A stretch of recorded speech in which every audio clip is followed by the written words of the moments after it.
कार्तिक के पावन महीने में अभी अन्नकूट करा होगा आप लोगों ने गोवर्धन नाथ जी का। 5 दिन आप लोगों ने दीपावली का पूजन भी खूब प्रेम से करा। जो जो सामग्री आप लोगों ने माता लक्ष्मी के उस सिक्के पर कॉइन पर चढ़ाई है, पूजन करी है, उसमें से एक कमल गट्टा, एक हल्दी की गठान, थोड़ा सा भाग जो सिक्के हैं उसके साथ में बांधकर अपनी अलमारी में रख देने का है।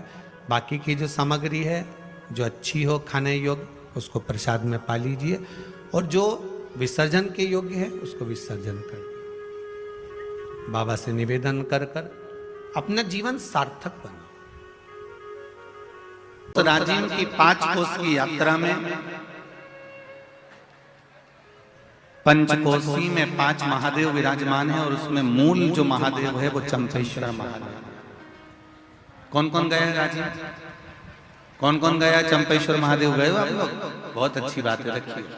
तो पंचकोसी यात्रा के अंतर्गत 5 महादेव का हमारे यहाँ पर वर्णन आता है, जो कि छत्तीसगढ़ के पंचकोसी के अंतर्गत श्री फड़िकेश्वर महादेव, दूसरे नंबर पर हैं चंपेश्वर महादेव, तीसरे नंबर पर हैं ब्रह्मेश्वर महादेव, चौथे नंबर पर हैं कोपेश्वर महादेव, और 5वें नंबर पर हैं परेश्वर महादेव,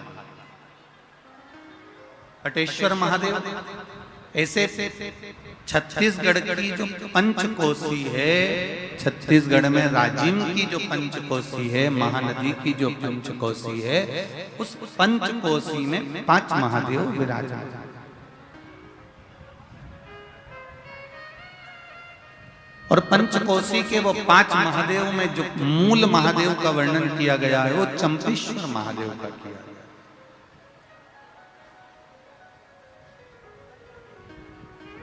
क्योंकि चंपेश्वर महादेव को किसी ने यहां पर स्थापित नहीं करा, चंपेश्वर महादेव को यहां पर किसी ने लाकर बिठाया नहीं है। जैसे 12 ज्योतिर्लिंग में भगवान शिव स्वयं प्रकट हुए हैं, उसी तरह से छत्तीसगढ़ के चंपेश्वर महादेव चंपारण में स्वयं प्रकट हुए हैं। यह कोई साधारण नहीं है।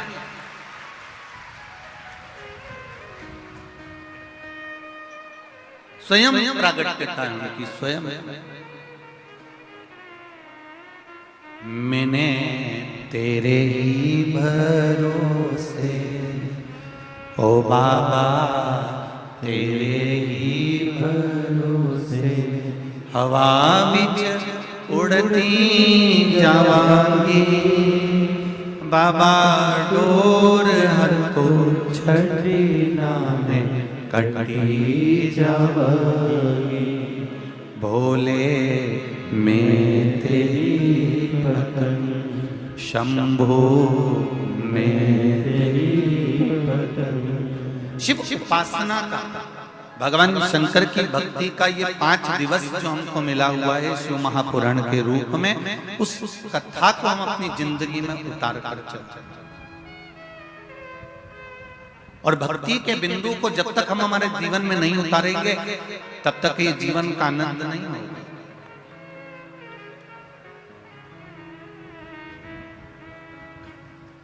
हर समस्या का हल, जरा जम के बोलो, एक लोटा जल। बिंदु, चंचुला, और जिसके जीवन का आनंद एक देवराज नाम का ब्राह्मण। वो देवराज नाम का ब्राह्मण जो ब्राह्मण कुल में जन्म तो ले लिया, पर ब्राह्मण कर्म से वंचित रहा।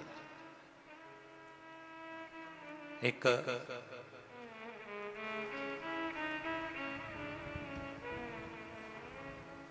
ब्राह्मण के कुल में अगर जन्म मिला है तो आप भगवत स्मरण अवश्य करिए और गलत कर्म से बचने का प्रयास करिए। जितने लोग आस्था चैनल पर कथा सुन रहे हैं, जितने फेसबुक यूट्यूब पर कथा सुन रहे हैं, और जितने लोग इस रायपुर की पावन धरा पर इस शिव महापुराण की कथा को सुन रहे हैं, उनसे एक ही निवेदन रहेगा, चाहे ब्राह्मण हो, चाहे क्षत्रिय हो, चाहे वैश्य हो, चाहे शूद्र हो, आप जिस वर्ण के अंतर्गत, ये सब तो ब्राह्मण, क्षत्रिय, वैश्य और शूद्र का वर्ण तो हम निश्चित करें हैं, पर परमात्मा के यहां से जब जन्म हुआ, मेरे देव अधिदेव महादेव ने जब अपना अर्धनारीश्वर स्वरूप का दर्शन ब्रह्मा जी को कराया, तो ब्रह्मदेव को दर्शन कराकर भगवान ने ये नहीं कहा कि तुम्हें ब्राह्मण बनाना है, कि क्षत्रिय बनाना है, कि वैश्य बनाना है, कि शूद्र बनाना है। भगवान ने तो केवल अर्धनारीश्वर स्वरूप का दर्शन देकर कह दिया कि तुम्हें पुरुष और स्त्री का निर्माण, पुरुष और स्त्री का निर्माण।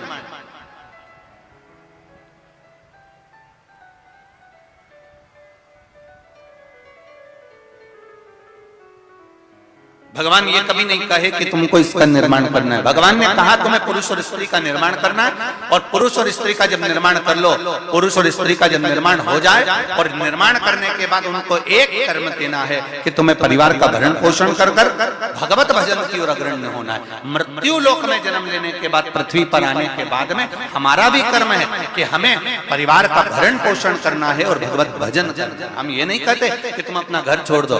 हमने कभी अपनी इस व्यासपीठ से नहीं कहा कि तुम गंगा जी के घाट पर जाकर बैठ जाओ। बोलो जी जी, कभी बोला कि गंगा के घाट जाकर बैठ जाओ, कभी कहा कि नर्मदा जी के घाट पर जाकर बैठ जाओ, कभी कहा कि किसी तीर्थ में जाकर बैठ जाओ, फिर वापिस मत आओ। शिव महापुराण की कथा कहती है किसी तीर्थ में जाने की जरूरत नहीं, तुम्हें कहीं एक जगह पर, कहीं संत साधु सन्यासी तपस्वी साधक उपासक महात्मा जोगी बनने की जरूरत नहीं है। शिव महापुराण की कथा कहती है सबसे बड़ा आश्रम होता है गृहस्थाश्रम।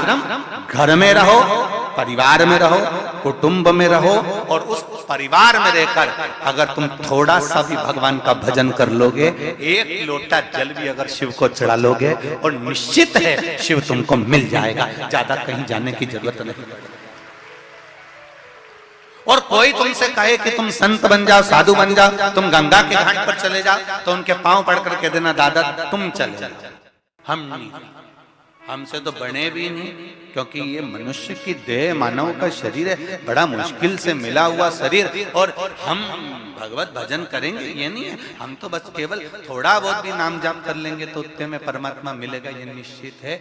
बिल्कुल निश्चितता है कि थोड़े से भजन से परमात्मा प्रकट हो जाता है। कलयुग केवल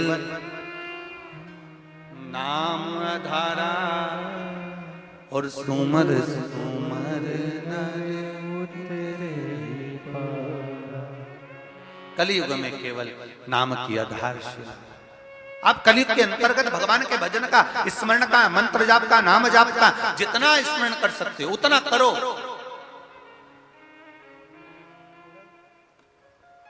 भजन करो जितना कर सकते।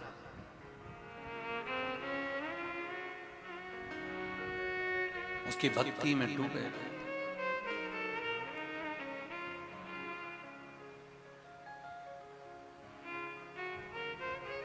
मैं तो बैठी थी गंगा किनारे, मैं तो बैठी थी गंगा किनारे,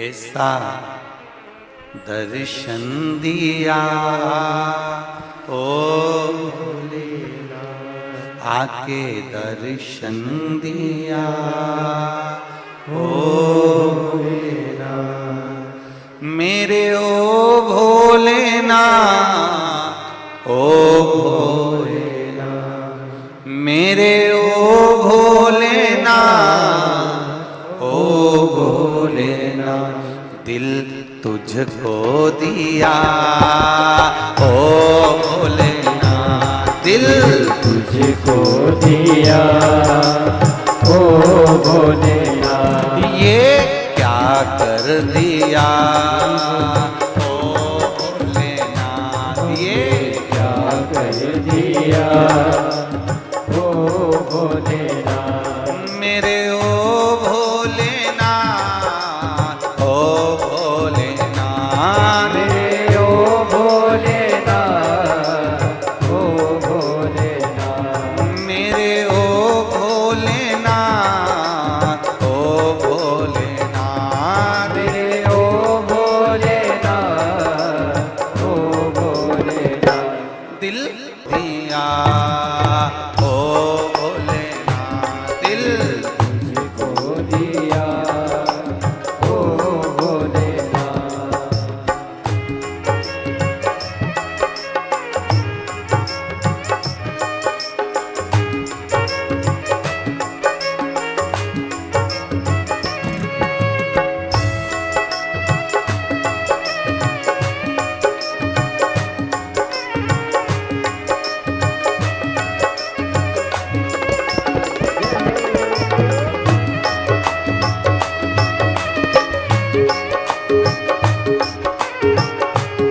चरणों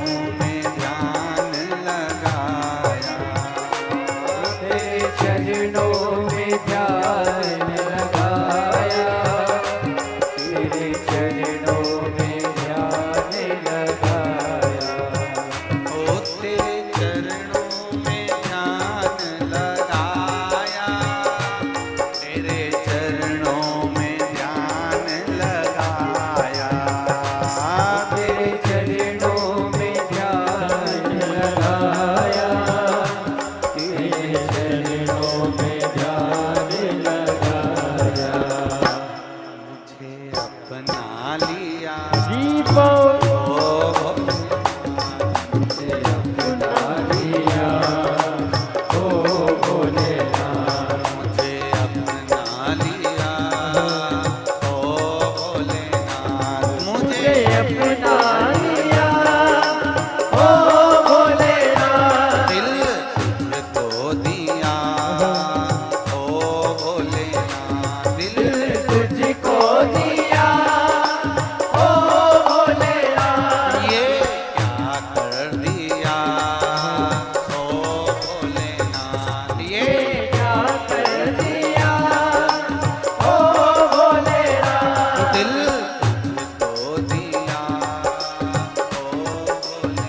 का जो मूल मंत्र है उसका करें और भगवान शिव से विनय करें कि बाबा आपके चरणों में बैठकर शिव महापुराण की कथा को श्रवण कर रहे हैं। भगवान शिव आपके चरणों में बैठकर भगवान शंकर की पावन कथा का रस तत्व ग्रहण कर रहे हैं। देवाधिदेव महादेव ऐसी कृपा करें, हमारे कार्य की सफलता हो और भक्ति का संचार, जिस कार्य के लिए हम शिव महापुराण की कथा श्रवण करने के लिए बाबा हमारे हृदय की वह कामना सब भाव से बोलिए। एक साथ मौका मिला है रायपुर वालों, छत्तीसगढ़ वालों को कि भगवान के पंडाल में बैठकर शिव महापुराण के सामने अपने दिल की बात देवाधिदेव महादेव से कहें। आपको पहले भी कहा, इस शिव महापुराण के अंतर्गत श्री शिवाय नमस्तुभ्यम मंत्र को जब बोला जाता है, सब अपने आनंद के साथ बाबा से निवेदन कर कर फिर अपने दिल की बात देवाधिदेव महादेव से अवश्य कहें। श्री शिवाय नमस्तुभ्यं श्री शिवाय नमस्तुभ्यं श्री शिवाय नमस्तुभ्यं श्री शिवाय नमस्तुभ्यं श्री शिवाय नमस्तुभ्यं भोला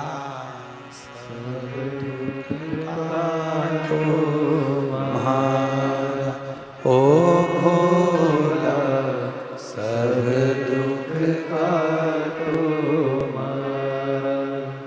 शिव शंकर जपू तेरी माला, भोले बाबा जपू तेरी माला, भोला सब दुख काटो मारा।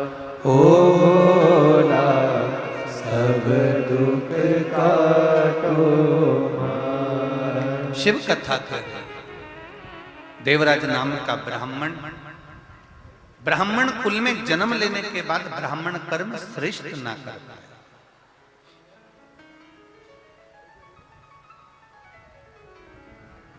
देखिए बड़ा सुंदर भाव शिव पुराण का कहता है कि आपके भरण पोषण की जवाबदारी देवाधिदेव महादेव ने ले रखी है।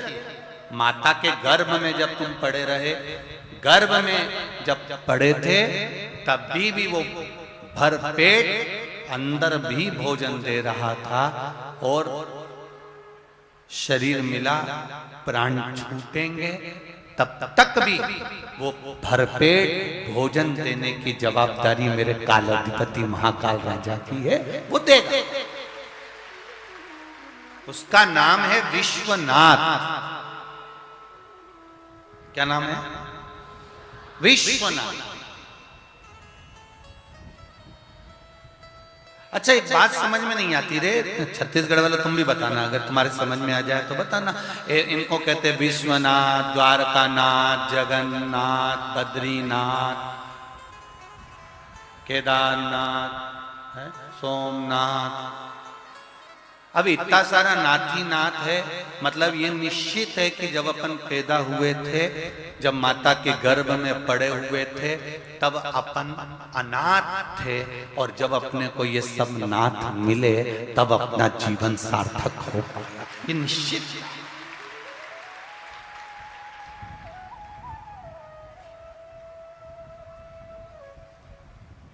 कोई कोई चला जाता है, कई लोग कहते हैं साहब देखो कोरोना में वो उनका वो बेटा चले गया, उसके छोटे छोटे बच्चे बेचारे अनाथ हो गए। तुम कैसे कह देते हो अनाथ हो गए? कोई मरा और तुमने जाकर कह दिया बताओ भाई उसके बच्चे अनाथ हो गए। अरे तुम्हें कहने से पहले विचार करना चाहिए कि हम उस परमात्मा को अपशब्द कर रहे हैं। किसी के जाने से कोई अनाथ नहीं होता। शिव जी कहते हैं माता के गर्भ में जब तू था तब भी विश्वनाथ, द्वारकानाथ, सोमनाथ, केदारनाथ तेरे साथ था। और अगर कोई चला गया उसके जाने से तू अनाथ नहीं हुआ है। जब तक तू पृथ्वी पर है तब तक तेरे मस्तक पर विश्वनाथ है। तो फिर चिंता ही क्या? हम क्यों कहें कि वो अनाथ हो गया? हम क्यों कहें कि वो अनाथ है? उसका कोई नहीं, बेचारा अकेला, ऐसा हो गया वैसा हो गया। नहीं नहीं, वो अनाथ है ही नहीं। उसके साथ विश्वनाथ, उसके साथ द्वारकानाथ। और ये छत्तीसगढ़ की भूमि कह रही है, प्रमाण दे रही है छत्तीसगढ़ की भूमि, जिसका कोई नहीं उसका तो शंभू है यार। क्यों चिंता? ये छत्तीसगढ़ की भूमि है।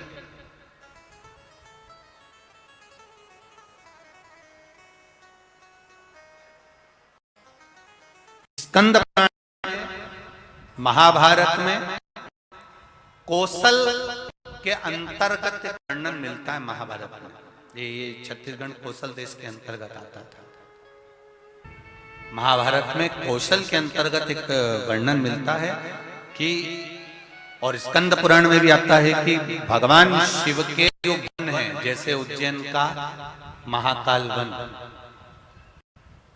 काशी में जम के बोलो नंदन वन, ऐसे शिव जी के जो वन बताए हैं उन वनों में एक वन है जिसका नाम है चंपा वन। क्या नाम है? चंपा वन, जिसका नाम बाद में चंपाझर हुआ और चंपाझर के बाद में उसका नाम चंपारण हुआ। ये बाद में नाम पड़ा है चंपारण। महादेव के जो 9 वनों का वर्णन किया जाता है, महादेव के जो वनों का वर्णन किया जाता है, उस महादेव के वन में छत्तीसगढ़ की पावन धरा पर रायपुर के पास में एक वन शिवजी का विद्यमान है जिसका नाम है चंपा वन, जिसको लोग चंपारण भी कहते हैं। ये शिवजी का। और जितने श्रोता शिव महापुराण की कथा को सुनने के लिए ये रायपुर की धरा पर श्री हनुमान जी महाराज के इस पावन प्रांगण में बैठे हुए हैं, इस कथा को थोड़ा ध्यान लगाकर सुनना। जितने लोग आस्था चैनल पर सुन रहे हैं, जितने फेसबुक यूट्यूब पर सुन रहे हैं, भगवान शंकर के जितने वन और महाभारत के कौशल के भाग में जो वर्णन किया गया वनों का, उन वनों में शिवजी के वनों में जैसे काशी को नंदन वन कहा गया है, उज्जैन को महाकाल वन कहा गया है, ऐसा एक वन शिवजी का चंपा वन रायपुर के नजदीक राजिम के पास चंपा। अब कितनी महत्वता होगी उस चंपा वन की, जरा विचार करिए। काशी में नंदन वन है, इसलिए वहां पर शिवलिंग विराजमान है, उसको कोई ने बनाया नहीं, उसको किसी ने रखा नहीं, स्वयंभू है। महाकाल में महाकाल वन है, शंकर भगवान स्वयंभू है। उसी तरह रायपुर के नजदीक में चंपा वन है, उस चंपा वन में चंपेश्वर महादेव स्वयंभू है, उसको किसी ने बनाया नहीं है, स्वयं। इसलिए सब ध्यान लगाकर सुनना, ध्यान से। सबले बढ़िया, जरा जम के तो बोलो, सबले बढ़िया छत्तीसगढ़िया। इसलिए छत्तीसगढ़ वालों के धान के कटोरे में एक वन, जो इतना सुंदर वन है, जिस वन में जीव जंतु जानवर पशु पक्षी जो रहता था वो एक दूसरे को कष्ट नहीं देता था, एक दूसरे को कष्ट नहीं देता। आज भी छत्तीसगढ़ का एक आनंद है।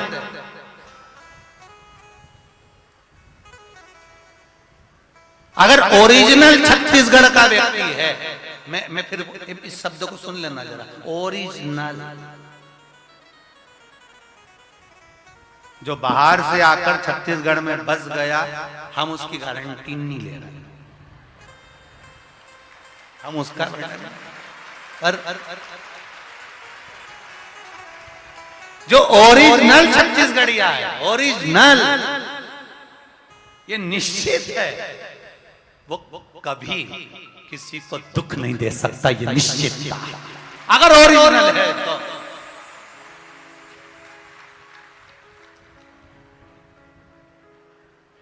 अब आजकल का जमाना में तो डुप्लीकेट तो घना सारा हो गया, तुम कहीं करोगे तो डुप्लीकेट तो चलता रहता है। पर नकली नोट कितने भी ओरिजिनल नोट की गड्डी में फंसा दो, एक आध बार चल सकता है पर बार बार नहीं चल सकता। इसलिए ओरिजिनल ओरिजिनल होता है, इसलिए ओरिजिनल छत्तीसगढ़िया पहचान में आ जाता है कि ये ओरिजिनल है, ये दुख नहीं दे सकता, ये कष्ट नहीं दे सकता।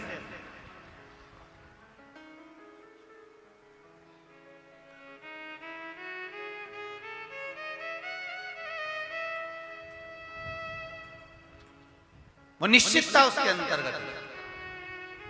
शिव जी का एक वन, शंकर भगवान का एक वन जिसका नाम है चंपावन, महाभारत में भी इसका वर्णन आता है कौशल के अंतर्गत। चंपावन में भगवान, जहां पर चारों तरफ वन ही वन विराजमान था, चारों तरफ वन है, बस उस चंपावन में एक बार भगवान आनंद कंद परमात्मा की ऐसी कृपा हुई, ऐसी दया हुई कि महाराज जो गोदावरी नदी के तट पर भरद्वाज गोत्र में जन्मे हुए श्री लक्ष्मण भट्ट जी जा रहे हैं।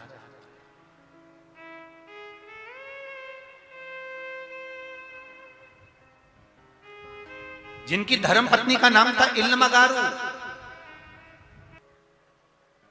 अपना पूरा परिवार गोदावरी नदी के तट पर जहां निवास कर रहे थे काकड़ में, वहां से निकलकर काशी के लिए जा रहे थे। पहले काशी जाने का रास्ता, पहले काशी जाने का रास्ता जितने लोग काशी साउथ वाले जाते थे या इधर से महाराष्ट्र वाले जाते थे या कहीं का भी व्यक्ति अगर काशी जाता था तो ये उसको जाने का यही मार्ग था, यही मार्ग जिस मार्ग पर चंपावन है। काशी जाने वाला पहले चंपावन के क्षेत्र में रुकता हुआ फिर जाता था। अब ये इल्लमगारू के साथ में लक्ष्मण भट्ट जी और उनका पूरा परिवार भगवान शिव की भक्ति को धारण करते हुए, ब्राह्मण परिवार है, शिव भजन करता हुआ उन्होंने संकल्प लिया। लक्ष्मण भट्ट जी ने, श्री लक्ष्मण भट्ट जी ने संकल्प लिया 1.25 लाख ब्राह्मण को काशी में जाकर भोजन कराना है।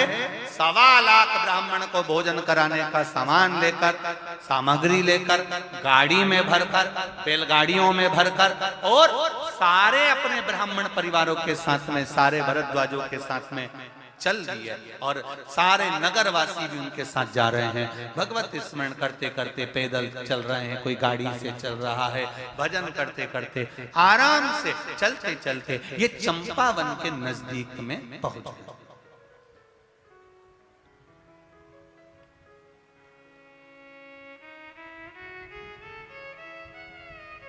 और चंपावन के नजदीक में पहुंचे, इतनी देर में चंपावन के नजदीक पहुंचते पहुंचते लक्ष्मण भट्ट जी को शाम पड़ गई और शाम होते होते सब आगे निकल गए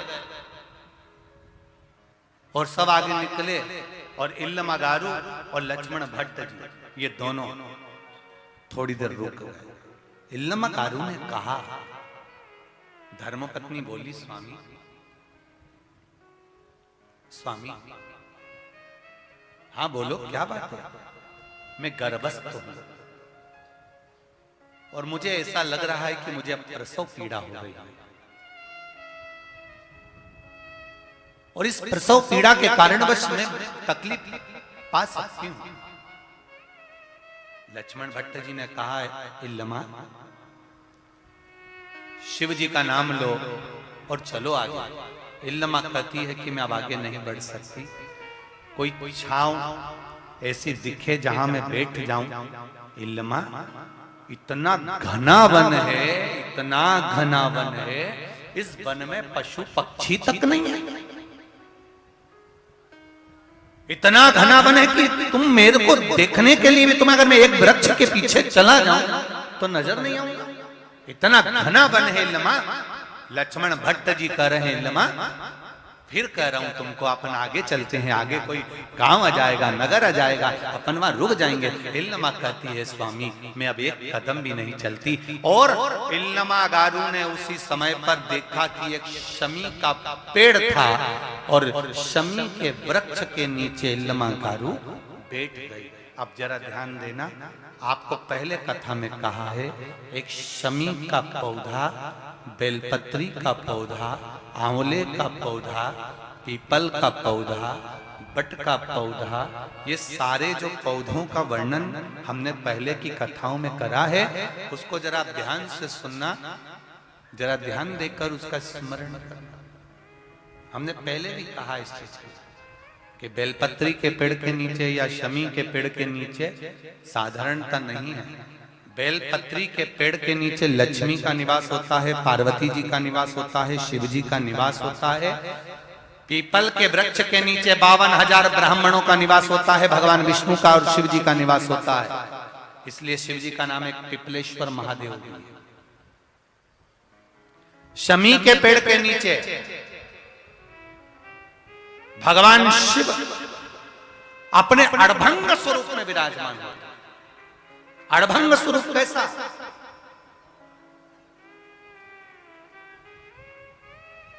हम क्यों कहते हैं कि आप लोगों को भी पहले कहा, शमी का जो पत्ता होता है, देखा है कौन?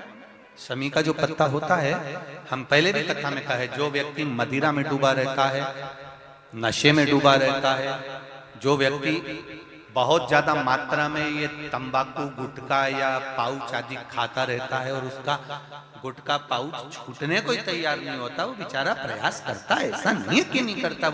आजकल के जमाने में तो कितनी बड़ी बड़ी बीमारी होने लगी, कैंसर जैसा रोग होने लगा, तो वो छोड़ना चाहता है, ऐसा नहीं कि नहीं छोड़ना चाहता। हर व्यक्ति चाहता है कि मैं व्यसन को छोड़ दूं, पर थोड़े दिन छूटता है, वापिस वो उस व्यसन में लग जाता है। तो हम पहले भी इस कथा को कहे, शमी के वृक्ष के नीचे शमी के मिट्टी का शिवलिंग बनाकर, शमी के वृक्ष के नीचे शमी की ही मिट्टी का शिवलिंग बनाकर उस पर जो बेलपत्र समर्पित करता है और शमी पत्र समर्पित करता है, वो बेलपत्री को उठाकर ले आता है, शमी पत्र के साथ में शिवलिंग की पूजन करी हुई शिवलिंग का विसर्जन कर देता है। उसी दिन उस बेलपत्र को, लाए हुए बेलपत्र को जो शमी पेड़ के नीचे पूजन कर कर बनाया गया है, उस बेलपत्र को जो नशा करने वाला व्यक्ति होता है, उसको 3 दिन तक लगातार पहली पत्ती बीच की, दूसरी पत्ती राइट की, तीसरी पत्ती लेफ्ट की, जो एक एक कर कर 3 दिन तक खिला देता है। 3 या 4 बार अगर प्रयोग कर लिया तो ये निश्चित है दूसरी बार वो नशे में धुत नहीं होगा, ये निश्चित।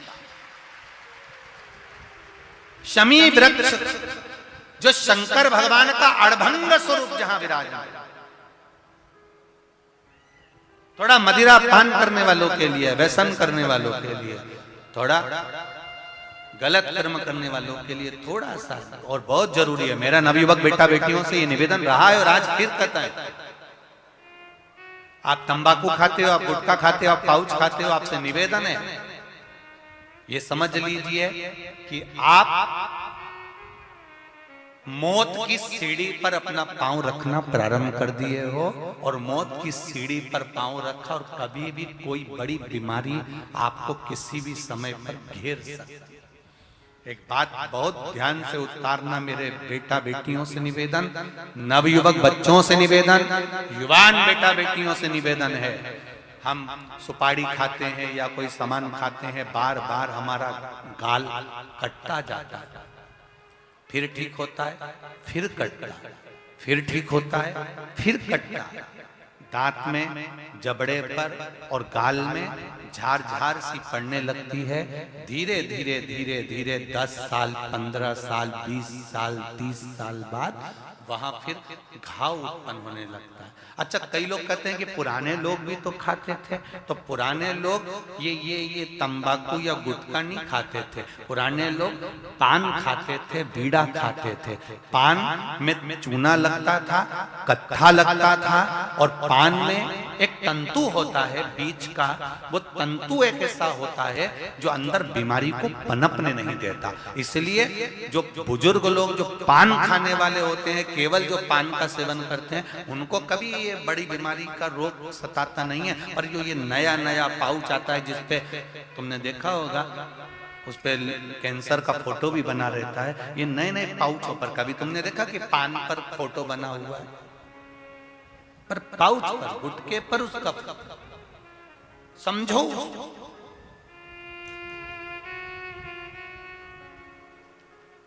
तो कौन से वृक्ष के नीचे पूजन करना है? जम के बोलिए जरा, जम के बोलो जरा। शमी वृक्ष के नीचे। रायपुर वालों को जो कथा मिली है, बड़े ध्यान से सुनना ये कथा,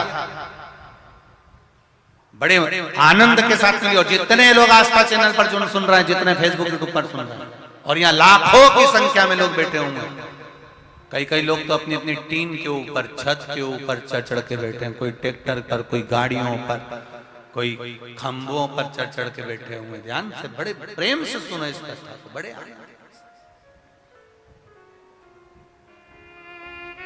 शमी पत्र का वृक्ष। इल्लमागारू ने कहा, अब एक प्रश्न, एक संवाद और थोड़ा ध्यान में उतारिएगा। मान लो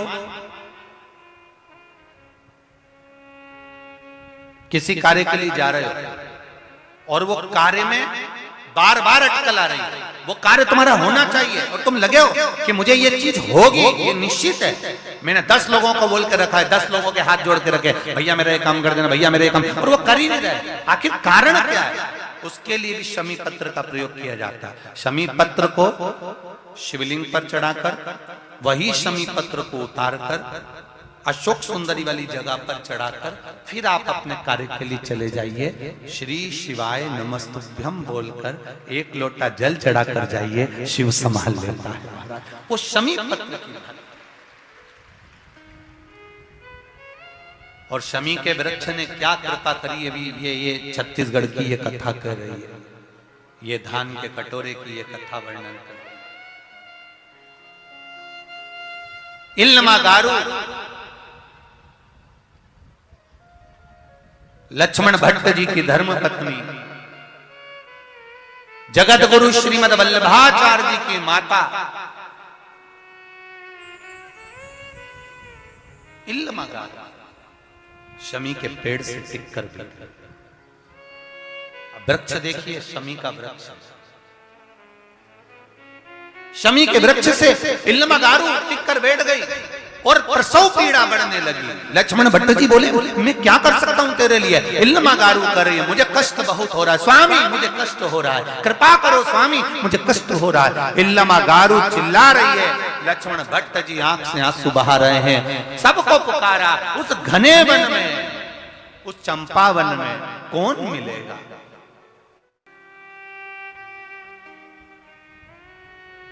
प्रसव पीड़ा बढ़ती चली गई। शाम, सारे के सारे जितने लोग साथ में काशी जा रहे थे, सब आगे के नगर में पहुंच गए। आगे के नगर में पहुंचे और इल्लमागारू और लक्ष्मण भट्ट जी वहीं शमी के पेड़ के नीचे रुके। चारों तरफ वन ही वन है और इल्लमागारू के नेत्रों में जल। प्रसव पीड़ा बढ़ती चली जा रही है, बढ़ती गई। लक्ष्मण भट्ट जी बेचैन हो गए। पत्नी की दशा देखकर मैं क्या कर सकता हूँ? तभी समय बीता, रात्रि होने लगी और अंधेरा बढ़ गया। अंधेरा हुआ, अंधेरा होते हुए जब प्रसव पीड़ा बढ़ी, उस प्रसव पीड़ा के बढ़ते ही एक बच्चे का जन्म हो गया, एक बेटे का जन्म हुआ। तो लक्ष्मण भट्ट जी कहते हैं कि अभी तो आपको 9वां महीना होने में समय था इल्लमागारू। 8 मासा, 8वें महीने में बच्चे का जन्म हो गया और 8वें महीने में बच्चे का जन्म हुआ। जब लक्ष्मण भट्ट जी के हाथ में बच्चा दिया है इल्लमागारू ने, जब पुत्र दिया है तो लक्ष्मण भट्ट जी कहते हैं इल्मा इसमें तो प्राण नहीं है, इसकी श्वास नहीं चल रही है, इसकी धड़कन कार्य नहीं कर रही है, ये मर चुका है, इसके प्राण छूट गए इल्मा।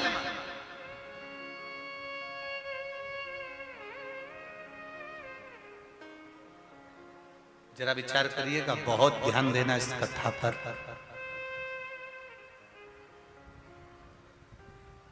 दुनिया के लोग कहते हैं कि हमें बहुत कष्ट है, शिव महापुराण की कथा कहती है मनुष्य का शरीर कष्ट को भोगने के लिए ही मिला है। कौन सुखी संसार में, कौन सुखी?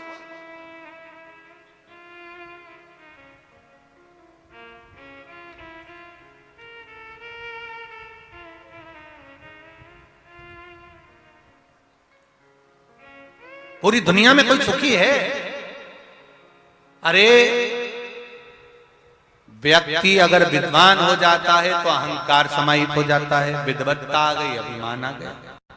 और सोचिए, अगर मान लो व्यक्ति एक पद प्राप्त कर लेता है कि साहब इसने यहाँ विजय प्राप्त करी और विजय प्राप्त करी तो ये पद इसको मिल गया, वो पद पाने के बाद वो सोचता है कि अब मुझे एक और दूसरा पद मिल जाए, फिर वो सोचता है कि मैं कहीं इस मंत्र पद पर बैठ जाऊं, फिर मंत्री पद से सोचता है कि साहब मैं ये बन जाऊं, फिर वो बनते बनते उसने सोचा साहब मैं ये बन जाऊं। भगवान कहते हैं कुछ बनने की जरूरत नहीं है, अच्छे इंसान बन जाओ तो आप खुद ही अच्छे बन जाओगे, ये निश्चित है।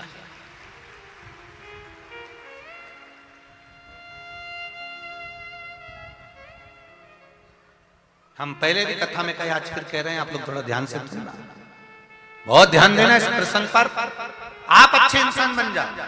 हम हमारे बच्चों से कहते हैं देख लो श्रवण कुमार को, हम अपने बच्चों से कहते हैं बनना है तो उनके जैसे बनो, हम अपने बच्चों से कहते हैं उसके जैसे बनो, हम अपने बच्चों से कहते हैं उसके जैसे बनो। शिव महापुराण की कथा कहती है आप अपने बच्चों को ये मत कहो कि उसके जैसे बनो, अपने बच्चों को ये कहो कि तुम ऐसे बनो कि आने वाली पीढ़ी कहे कि इसके जैसे बनो। तुम अपने बच्चों को वो बनाने का प्रयास करो।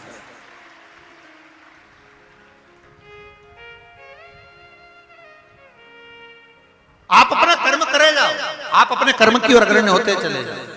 जरा विचार करिए, आज से कुछ सालों पहले का चरित्र निकाल कर देखना, जगह जगह रामचरितमानस, भागवत, गीता, स्मरण सब कुछ होता था। शिव तत्व को कौन जानता था? कौन जानता था शिव महापुराण को? शिव पुराण होती है, शिव पुराण की कथा होती है, शिव पुराण का चरित्र होता है, कौन जानता था? पर धीरे धीरे धीरे धीरे शिव महापुराण का जब विस्तार होते चले गया, लोगों के हृदय में शंकर की कथा बैठती चली गई, तो धीरे धीरे वक्ताओं ने भी, अब तो ढेर, तुम जब टीवी खोलोगे तब कोई ना कोई शिव महापुराण की कथा बाचता हुआ मिल जाएगा। शिव पुराण ने अपना विस्तार कर लिया। आप बनो, कई लोग कहते हैं उनके जैसे बनो, उनके जैसे बनो। आप अपने बच्चों को ज्ञान दीजिए कि ऐसा बनो कि तुम्हें देखकर दूसरे घर के माता पिता कहें कि इनके जैसे बनो। अपने बच्चों को ज्ञान उपदेश दो।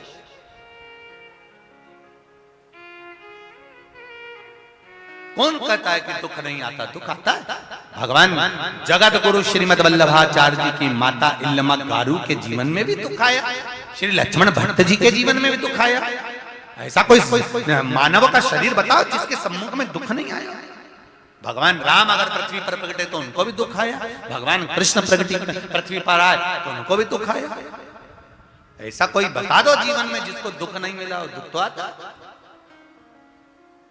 पर दुख आएगा जाएगा, बस एक काम करते रहना है कि दुख की घड़ी में भी हमें शिव को नहीं भूलना है। शंकर के द्वार जाते रहो, शंकर भगवान पर बिना छल के, बिना कपट के, बिना अहंकार के, निष्कपट भाव। हमें एक लोटा जल ये देखकर नहीं चढ़ाना कि दुनिया के लोग हमको देख रहे हैं। हम मंदिर में गए तो पड़ोसन देख रही है, वो हमको देख रही है, हम किस तरह से चढ़ा। नहीं नहीं नहीं, आप तो अड़भंग होकर जैसे आप शिव जी की आराधना करते हो वैसे चढ़ाओ। आप तो एक लोटा भर के ले गए। कई लोग कहेंगे बताओ अरे कहीं कंगी मंगी तो करी आती, कहीं कपड़ा वपड़ा अच्छा पहनी आती तो कह दो भगवान हमारा कपड़ा नहीं देखता, भगवान तो हमारा, अरे बोलो जम के, दिल देखता। शिव जी कपड़े से कभी प्रसन्न नहीं होते, शिव जी तो अपने हृदय से प्रसन्न होते हैं। निर्मल मन सो मोहि, आप निर्मल मन रखिए, भाव शुद्ध रखिए, चित्त शुद्ध रखिए, हृदय शुद्ध रखिए, मिलेगा।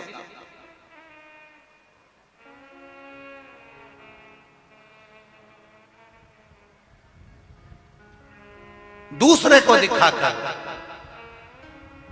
अगर हम एक लोटा जल भी चढ़ा रहे हैं तो भगवान शिव से ये लोग पशुपति व्रत करते हैं और पशुपति व्रत धारण करते हैं तो हम उनसे एक बात हमेशा कहते हैं, आज फिर कह रहे हैं, पशुपति व्रत करने वाले को चाहिए कि सामने वाला व्यक्ति जैसा व्रत कर रहा है अगर उसमें कुछ गलत कर रहा है तो जरूर बताओ, और वो पूछे तो, नहीं तो अपने को ये भी नहीं बोलना कि साहब तुमने पूजन गलत कर ली है। वो अपने दिल से कर रहा है, आप अपने हृदय से। ये जरूर है पशुपति व्रत का जो नियम है वो जरूर बता दो कि साहब 5 व्रत होते हैं और 5वें व्रत में ही पूर्ण करना पड़ता है। अगर बीच में कहीं रजस्वला धर्म आ जाता है तो उसको छोड़ दिया जाता है, अगला व्रत गिन लिया जाता है। 6 दिए मंदिर में ले जाए जाते हैं, 6 ही दिए पृथ्वी पर रखे जाते हैं, 5 दिए जलाए जाते हैं, 1 दिया पृथ्वी पे से उठाकर वापिस अपनी थाली में रख लिया जाता है। प्रसाद के 3 हिस्से जमीन पर रख दिए जाते हैं, दोने में कागज में प्रसाद जिसमें भी तुम लेकर गए हो, 2 हिस्सा मंदिर में छोड़ दिया जाता है, 1 हिस्सा लेकर आ जाते हैं। छठा दिया घर के अंदर प्रवेश करते समय अपना जो सीधा हाथ है, अपना सीधा हाथ उस ओर बैठ जाओ और घर की ओर मुख कर कर उस दिए को दरवाजे पर लगा दिया जाता है। ऐसा वर्णन कर दो। 5वां व्रत जब पूर्ण हो, 108 चावल के दाने या बेलपत्र या पुष्प या पंखुड़ी जो तुमसे बन जाए समर्पित कर कर एक श्रीफल 11 रुपए बाबा को चढ़ाकर अपने मन से 5 व्रत पूर्ण आराम से करिए। बाबा उसको सुनता। ये पत्रों में भी वही की वही बात लिखी। एक पत्र है,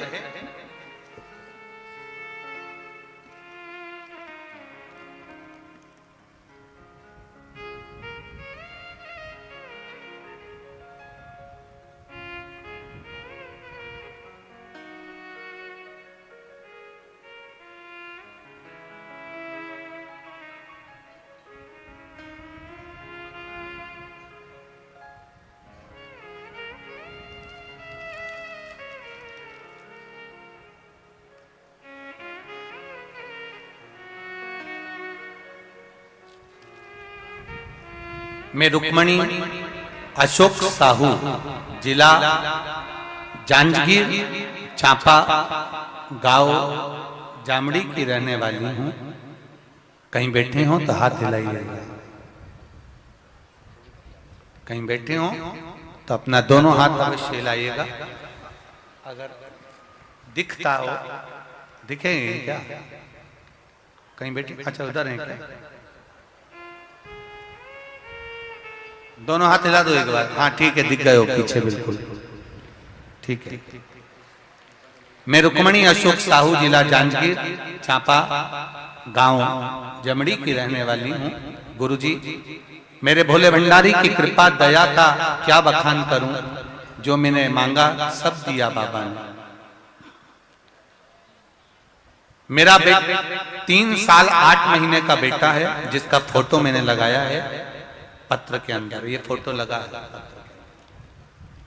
2 फोटो लगाए हैं, एक उसकी बीमारी का और एक उसका स्वयं। 3 साल 8 महीने का बेटा है। अभी उसके शरीर में बहुत ज्यादा पित्त की बीमारी हो गई थी। सारे डॉक्टरों का, पूरे छत्तीसगढ़ का भी और मध्य प्रदेश में जाकर वहां भी और गुजरात में भी इलाज करवाया, पर आराम नहीं लगा। उसके शरीर में खुजली लगातार रहती थी। गुरुदेव सारी दवाई औषधि सब दे चुके थे, हाई लेवल की भी गोली उसको लास्ट स्टेज तक भी दवाइयां दी गई पर उसको आराम नहीं लगा। तब एक बार टीवी पर आपकी कथा आ रही थी और उस कथा को श्रवण किया और बाबा की कृपा से आपने जो बेलपत्र और 1 लोटे जल का प्रयोग बताया था वह करना प्रारंभ किया और शिव जी की कृपा से आज मेरा बच्चा एकदम ठीक हो गया है। मैं बाबा को धोख लगाने आया। ये पत्र में फोटो भी भेजा, 2 फोटो लगाए हैं, एक उसके शरीर पर जो रोग हुआ उसका और एक श्री शिवाय। शिव कृपा होती ही ऐसे। आप दिल से कहो उसको, वो दिल से सुनेगा। शंभु शरण मांगू घड़ी रे घड़ी दुख काटो दया करी ने दर्शन। आप दिल से कहो, वो दिल से सुनता। भाव से कहो, भाव से सुनो। एक पत्र और आया है,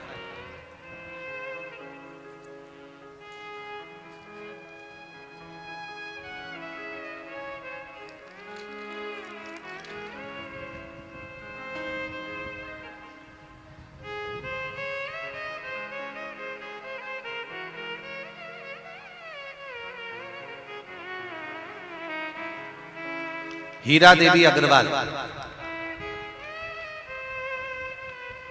मैं हीरा देवी अग्रवाल 70 वर्षीय पश्चिम बंगाल खड़गपुर से यहां कथा सुनने आई हूं।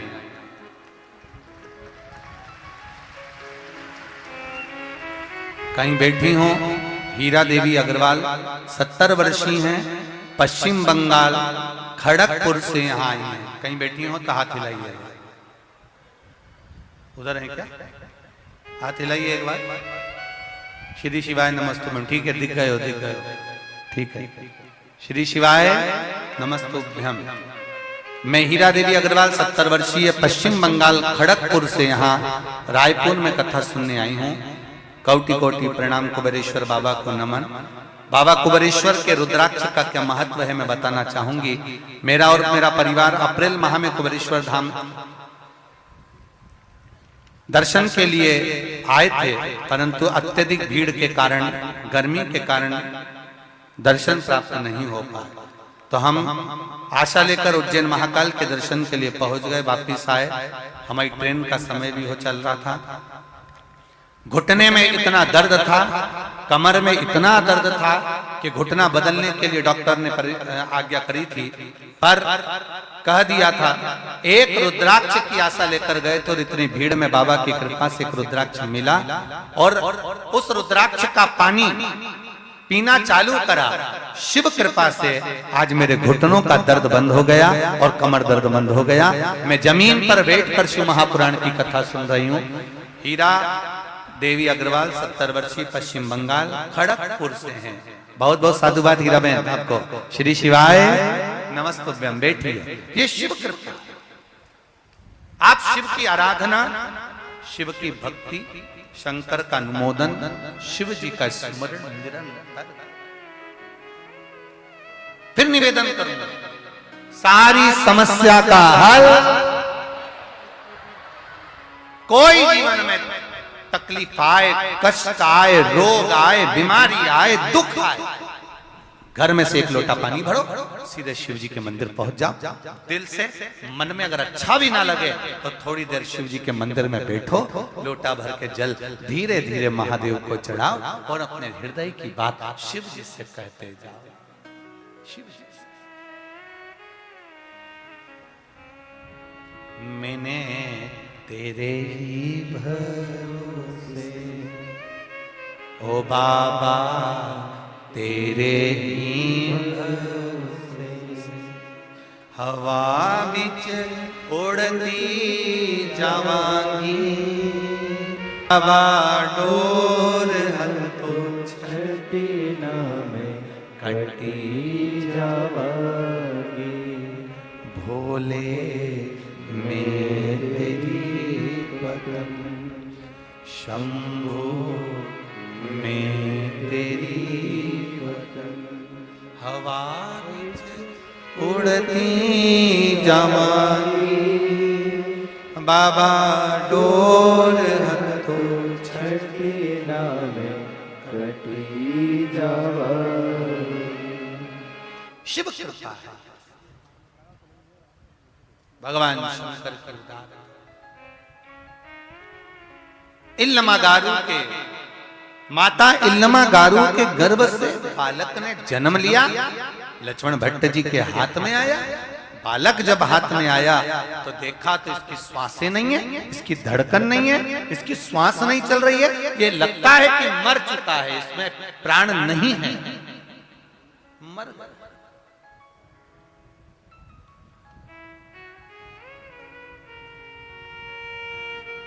इतना सुंदर कहा है, जरा ध्यान दीजिएगा। शिव महापुराण की कथा कहती है,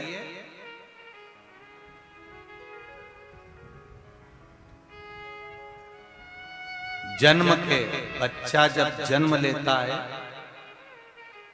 जन्म के 1 महीने पहले अगर 1 लोटा जल शमी पत्र समर्पित कर कर शिव जी पर चढ़ा दिया जाता है तो नारी के गर्भ से जो बच्चा होता है वो कभी विकलांग नहीं हो सकता, मंदबुद्धि नहीं हो सकता, विवेकवान। शरीर कष्टवान बच्चा जन्म नहीं ले सकता। और यदि शिव मंदिर नहीं है नजदीक में, शंकर का मंदिर भी नहीं है नजदीक में, तो शमी के पेड़ के नीचे 1 लोटा जल चढ़ाकर उसका भी स्मरण किया। शमी के वृक्ष की महत्वता ये चंपावन की भूमि कर रही है, रायपुर छत्तीसगढ़ की ये पावन धरा कर रही है। ये शमी वृक्ष की महत्वता दिखा।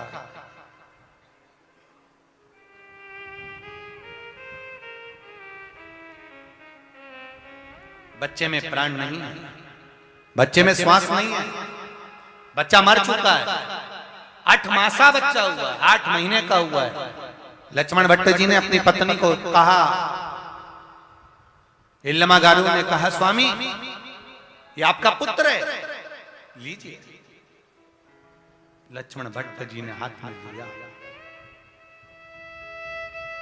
चंपावन की भूमि, लक्ष्मण भट्ट जी के हाथ में जब पुत्र आया, पुत्र को देखा तो इसमें श्वास नहीं, धड़कन नहीं, बहुत उसके शरीर को लक्ष्मण भट्ट जी ने हाथ लगाया, हृदय पर हाथ फेरा, पीठ पर हाथ फेरा, बच्चे को लटका कर देखा पर उसके अंदर प्राण नहीं है। जानकर लक्ष्मण भट्ट जी इल्लमागारू से क्या कहते, अपनी पत्नी को ये बोलना बड़ा कठिन है कि ये पुत्र मर चुका है।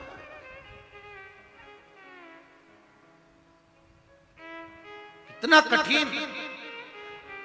द्रौपदी के 5 सोते हुए पुत्र को जब मार दिया गया, 5 सोते हुए पुत्र जब द्रौपदी के मर गए और 5 सोते हुए पुत्र को जब मारा गया,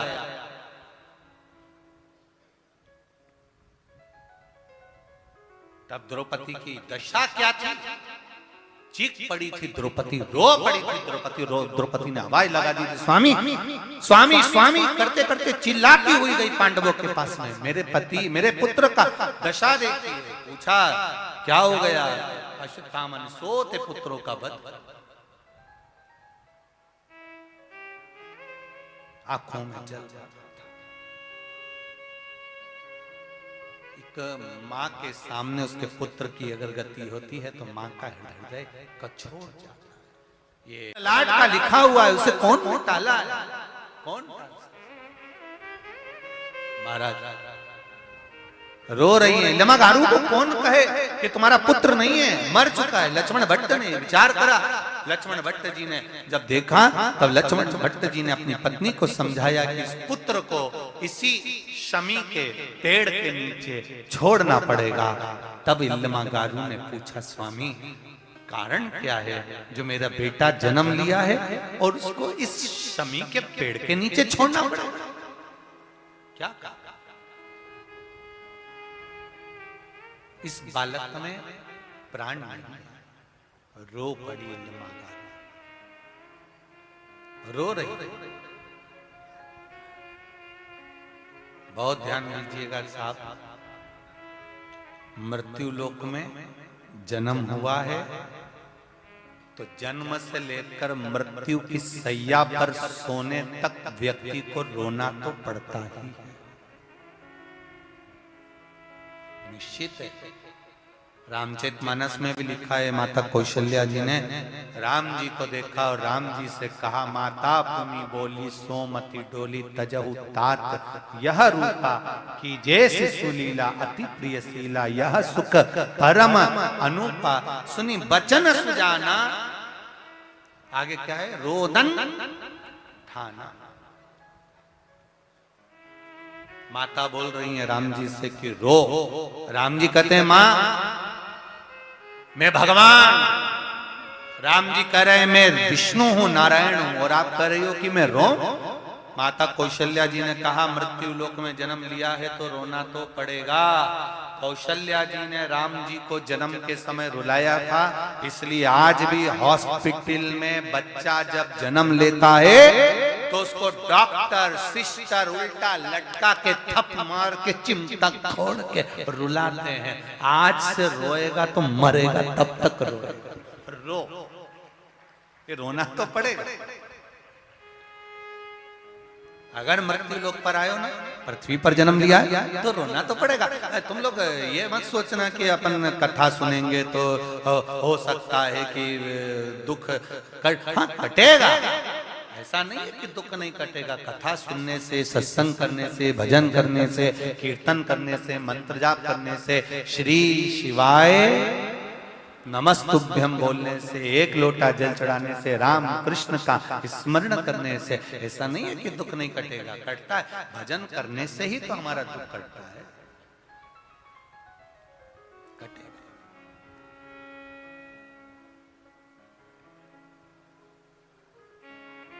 बस हृदय से करा गया, हृदय से।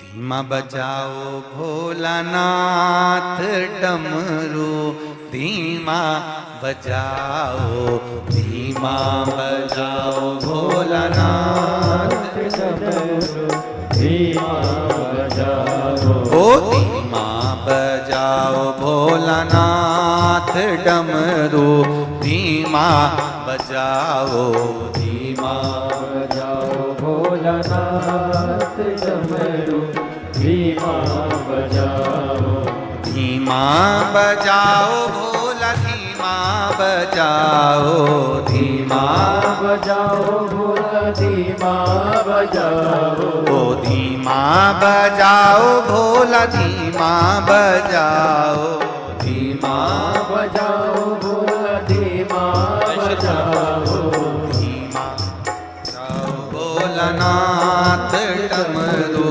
धीमा बजाओ, धीमा बजाओ भोलानाथ डमरू, धीमा बजाओ। आओ दोनों हाथों से ताली सेवा देते हुए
ब्रह्मा जी आए, डमरू की धुन सुन के ब्रह्मा जी आए, डमरू की धुन सुन के ब्रह्मा जी आए, डमरू की धुन सुन के ब्रह्मा जी आए, ओ ब्रह्मा जी आए संग ब्रह्मणी बुलाए, ब्रह्मा जी आए सजे ब्रह्मणी को लाए, धीमा बजाओ भोलानाथ डमरू, धीमा बजाओ, धीमा बजाओ भोलानाथ डमरू, धीमा बजाओ, भोलानाथ डमरू, धीमा बजाओ, धीमा बजाओ भोलानाथ डमरू, धीमा बजाओ।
वाले भी दोनों हाथों से, चौथे नंबर के पंडाल वाले भी दोनों हाथों से बड़े भाव के साथ। डमरू की धुन सुन के विष्णु जी आए, डमरू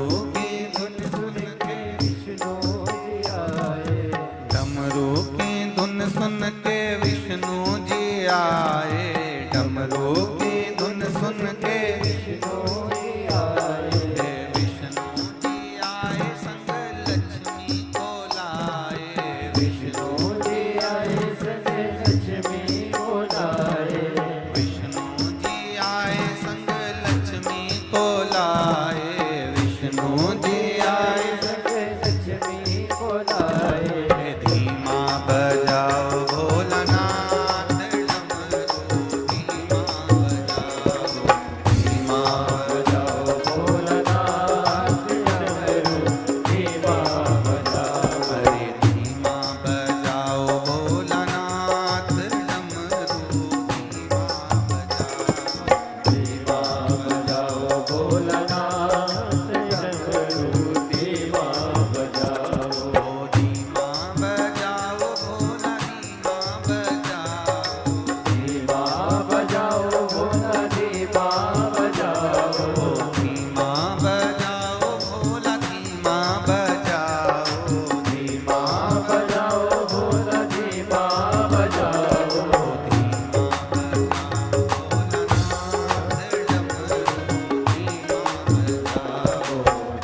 हाथों से ताली सेवा देते हैं।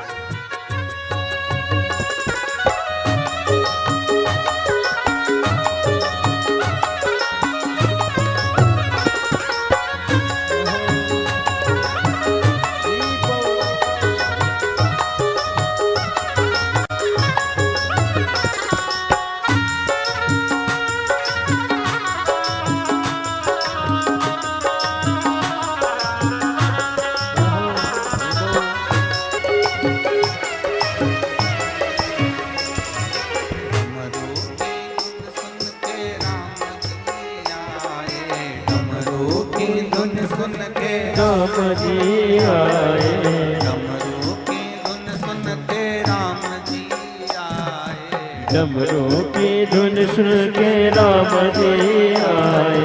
राम जी आए संग सीता को लाए। राम जी आए संग सीता को लाए। राम जी आए संग सीता को लाए।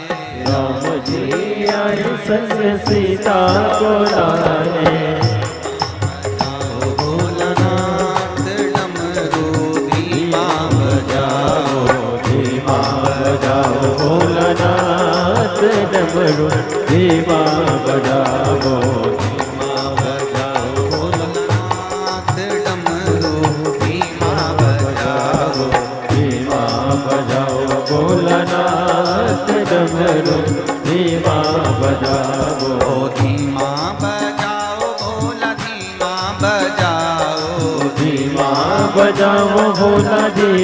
बजाओ। धीमा बजाओ भोला धीमा बजाओ।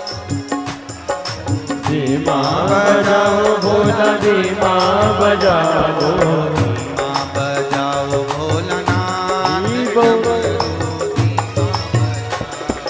धीमा बजाओ भोलानाथ धीमा बजाओ भोलानाथ डमरू धीमा बजाओ।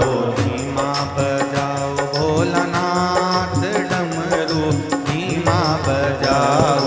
धीमा बजाओ भोलानाथ डमरू धीमा बजाओ। हर हर महादेव है।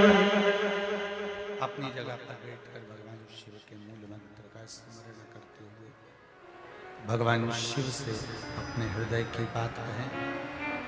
भाव से दिल से अपने मन की बात भगवान शिव को समर्पित करें। शिव महापुराण के मूल मंत्र के साथ अपने हृदय की बात शिव से संचार करते हुए अपने हृदय की बात श्री शिवाय नमस्तुभ्यं। श्री शिवाय नमस्तुभ्यं। श्री शिवाय नमस्तुभ्यं। श्री शिवाय नमस्तुभ्यं। श्री शिवाय नमस्तुभ्यं। भोला सब दुख काटो मारा। ओ भोला सब दुख काटो मारा। शिव शंकर जपो तेरी माला। भोले बाबा जपो तेरी माला। भोला सब दुख काटो मारा। ओ भोला सब दुख काटो भगवान शिव से प्रार्थना। गारू के गर्भस्थ कष्ट होने पर जो बालक हुआ प्राण छूट गए। शमी के वृक्ष के नीचे उसको रख दिया गया। एक कपड़े में लपेट कर रखा, पत्ते डाल दिए गए। शमी के पत्ते उस बच्चे पर डाले गए। और डालने के बाद में वहां से इल्लमागारू और लक्ष्मण भट्ट स्वामी चल दिए। देखिए दूसरे गांव में जाकर निवास किया, बस वहां पर पहुंचे ही थे। समय आया, विचार करा कि चलें। इल्लमागारू ने एक शब्द बड़ा भारी कहा, मैं चाहूं रायपुर छत्तीसगढ़ की इस पावन धरा से जितने लोग कथा को सुन रहे हैं वो भी इस शब्द को स्मरण में रहे। इल्लमागारू ने अपने स्वामी लक्ष्मण भट्ट जी से कहा, स्वामी जी अपन काशी जा रहे हैं, शिव जी का दर्शन करने के लिए, 1.25 लाख ब्राह्मणों का भोजन कराने के लिए जा रहे हैं। इल्लमागारू ने कहा कि मैंने सुना है कि काशी जाने वाला या शिव जी के द्वार जाने वाला या शंकर का भजन करने वाला, शिव नाम लेने वाला तो कभी दुखी नहीं होता, उसको तो दुख होना ही नहीं चाहिए।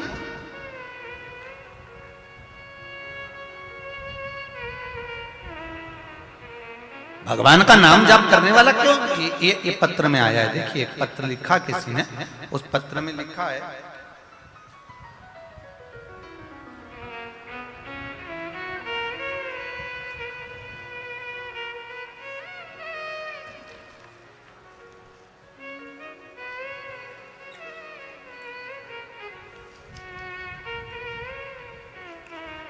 नाम है यशोदा सोनी, भिलाई से है यशोदा सोनी। कहीं बैठी हो तो हाथ हिलाइएगा। यशोदा जी सोनी भिलाई से, कहीं बैठी हो तो हाथ हिलाइएगा दोनों। किधर बैठी हैं? दिखे कोई? कोई जहां कहीं भी बैठी हो, यशोदा जी सोनी भिलाई से। मैं 2 वर्ष से शिव महापुराण की कथा को सुन रही हूं गुरु जी। मेरी मां के घुटने में इतना दर्द रहता था कि वह ठीक से उठ बैठ नहीं पाती थी, और मेरे पापा भाई ने वही गांव के पास के डॉक्टर को दिखाया। जब वहां से भी आराम नहीं लगा तब हमारे बड़े शहर में लाकर दिखाया, वहां भी आराम नहीं लगा। फिर डॉक्टरों ने उसका चेकअप करा तो बताया कि घुटने के हड्डियों के डॉक्टर को जब दिखाया तो कहा गया कि वहां घुटने में एक गठान हो गया है, उस गठान को निकालना पड़ेगा। फिर डॉक्टर ने तुरंत भर्ती होने के लिए बोल दिया। फिर मेरे पापा ने उनको वापस घर ला लिए, और फिर मेरी माँ ने सारी बातें मुझे बताई। फिर आपने जो पीपल के पत्ते और बेलपत्र का उपाय बताया था वो हमने करना प्रारंभ करा। शिव जी को 1 लोटा जल चढ़ाकर बेलपत्री का पत्ता शंकर भगवान पे से लाकर उनको खिलाया और पानी भी पिलाना चालू करा। दूसरी बार उसी हॉस्पिटल में पुनः जांच करवाने के लिए लेकर गए तो डॉक्टर ने कहा जो इनको पहले गठान थी वो गठान अपने आप गल चुकी है और अब इनको आराम है, अब ये नीचे भी बैठ सकती हैं, चल सकती हैं। मैं बाबा को यहाँ पर भिलाई से धोख लगाने के लिए आई हूँ। मेरा नाम यशोदा सोनी, भिलाई की रहवासी हूँ। मेरा मोबाइल नंबर भी लिख कर दे रही हूँ। शिव की कृपा कैसी होती है मैं सबको वर्णन करना चाहती हूँ कि देव अधिदेव महादेव पर करा गया भरोसा कभी टूटता नहीं है। ऐसा है मेरा शिव कृपा,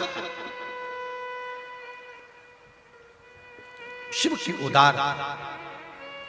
तेरी कृपा बिना न हिले एक भी, लेते हैं श्वास तेरी कृपा से तनु। बखान क्या करूं मैं राखों के ढेर का, चपटी भभूत में खजाना क्या। शमी के वृक्ष के नीचे बालक को छोड़ दिया, शमी के पत्तों से ढक दिया। इल्लमागारू और लक्ष्मण भट्ट दोनों जाते हैं। इल्लमागारू ने कहा स्वामी काशी जा रहे हैं, और काशी जाते समय कई लोग, अभी आप लोग शिव महापुराण की कथा में आ रहे हो, मंदिर जाते हो शिव जी के, अगर ईमानदारी से बोलना, यदि मंदिर जाने पर भी तुमको अगर दुख रहेगा तो दुनिया तुम पर नहीं हंसेगी, दुनिया किस पे हंसेगी? बताओ, इतनी शंकर जी की भगत है, रोज लोटा भर के पानी चढ़ाने जाती है, रोज सियोर वाला महाराज की कथा सुनने बैठ जाती है, टीवी चालू करी और बैठ गई, इतनी शिव जी की भगत और इतना दुख। महाराज, हमारा कुछ ना बिगड़ेगा, तुम्हारी शान जाएगी, पकड़ लो हाथ त्रिपुरारी, नहीं तो डूब जाएगी। महाराज, इतना दुख है, और अगर जल चढ़ाने पर भी, पूजन करने पर भी, आराधना करने पर भी, भक्ति करने पर भी, स्मरण करने पर भी अगर तुम्हारा काम नहीं हुआ तो दुनिया, शिव जी, भोलेनाथ जी, दुनिया आपसे कहेगी कि मैं शंकर का भजन करती हूँ, शंकर का गुणगान करती हूँ, शंकर का स्मरण करती हूँ। हाँ, वही इल्लमागारू ने कहा कि शिव जी के काशी जा रहे हैं, और काशी जाते समय इतना ये घटना घट जाना, गर्भ में बच्चा है और वो बच्चा, गर्भस्थ बच्चा 8 महीने का होकर समाप्त हो जाना, मर जाना, शांत हो जाना। स्वामी, ये बात ठीक नहीं लग रही। दुनिया क्या कहेगी, लोग क्या कहेंगे, लोगों के मन में क्या भाव प्रकट होगा, लोगों के मन में क्या आएगा? स्वामी, आप बताओ। शंभु,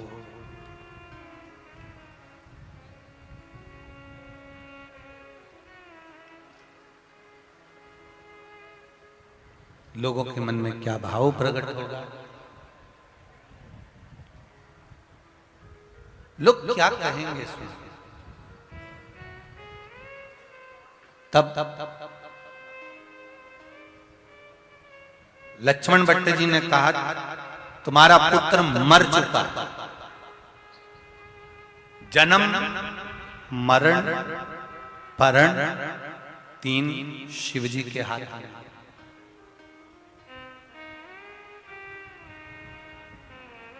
जन्म भी शिव जी के हाथ में, मृत्यु भी शिव जी के हाथ में, और परण, विवाह भी शिव जी के हाथ में। तुम्हारा बेटा मर चुका है, अब तुम्हें इसका स्मरण नहीं करना, क्यों दुख कर रही? इल्लमागारू ने एक शब्द कह दिया, स्वामी,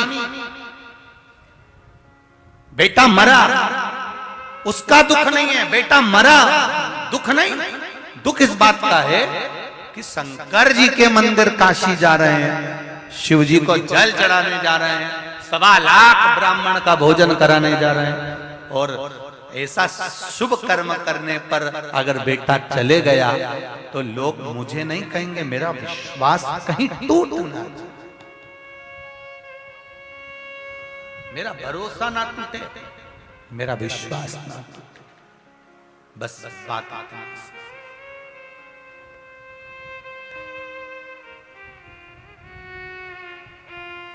मत चिंता करो।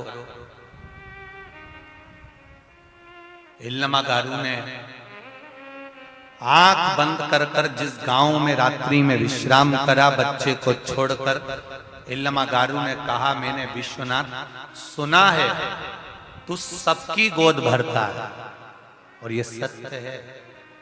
28 साल तक जिसको बच्चे नहीं हुए, मेरे शंकर ने उसकी भी गोद में दे दिए हैं। ये शिव है, ये शिव है। और आपसे भी कहेंगे, जितने लोग, जितने भी भक्त शंकर भगवान के इस पावन रायपुर की धरा पर बैठकर शिव महापुराण की कथा सुन रहे हो, पंडाल के अंदर, पंडाल के बाहर, जहां बैठकर, जमीन पर, भूमि पर, जहां बैठकर शिव महापुराण की कथा सुन रहे हो, मेरा देवाधिदेव महादेव आपको क्या देगा, ये तो 3 महीने बाद मालूम पड़ेगा। वो जाने, और उसका काम, वो क्या देता है ये वो जान सकते। बसंत जी अग्रवाल जी ने अगर कथा रखी है यहाँ, माता पिता की प्रेरणा से श्री हनुमंत लाल जी की प्रेरणा से अगर ये कथा हो रही है तो मैं तो कहूंगा कहीं ना कहीं शिव जो देने वाला है, शंकर जो करने वाला है, वो शिव ही जान सकता। हम तो इस व्यासपीठ से केवल इतना जानते हैं कि जहां कथा कर कर जाएं, उसके बाद में वहां यहां आपसे भी कहेंगे, आप जिस आस और विश्वास के साथ कथा सुन रहे हो, जितने लोग आस्था चैनल पर, जितने लोग फेसबुक यूट्यूब पर सुन रहे हैं, उनसे भी कहेंगे दिल रखकर सुन। बाबा को दिमाग की जरूरत नहीं, दिल की जरूरत है। बाबा कहते हैं दिल से मुझे भज ले। छल से एक लोटा पानी मत चढ़ाना। भीड़ हो रही है, ज्यादा भीड़ हो रही है, चिंता मत करना, क्रोध मत दिखाना। अगर मान लो क्रोध आ भी रहा है, तुम शिव आराधना में, शंकर की भक्ति में शिव मंदिर गए। कोई कह रहा था अभी हमको, हम जब यहाँ आ रहे थे तो किसी ने कहा कि गुरुजी आजकल शिव मंदिरों में इतनी भीड़ होने लगी है और माताएं तो ऐसी घेर के शंकर भगवान को बैठती है ना, लेडीज माताएं, ऐसा लगता है ये तो छोड़ेगी नहीं और दूसरे को नंबर ही नहीं लगाने देते। मेरी माताओं से निवेदन है, भेरुओं के ऊपर भी थोड़ी कृपा कर। ये भाई लोग जो लोटा लेके पानी लेके जाते हैं तो कम से कम मेरी माताओं से निवेदन है कि थोड़ा जल्दी पूजन करके दूसरे को भी नंबर लगे, दूसरे का भी मन होता है शिव जी पे जल चढ़ाने का। पर और मान लो माताएं अगर पूजन कर रही और उसने चंदन लगाया और इतने में किसी ने लोटा भर के जल चढ़ा दिया, इतना ठीक। अब माथा तक कब पहुंच जाए इसका कोई ठिकाना नहीं है। 2 मिनट में, अभी तक तो ये महागौरी थी, अभी थोड़ी देर में ये चंद्र घंटा।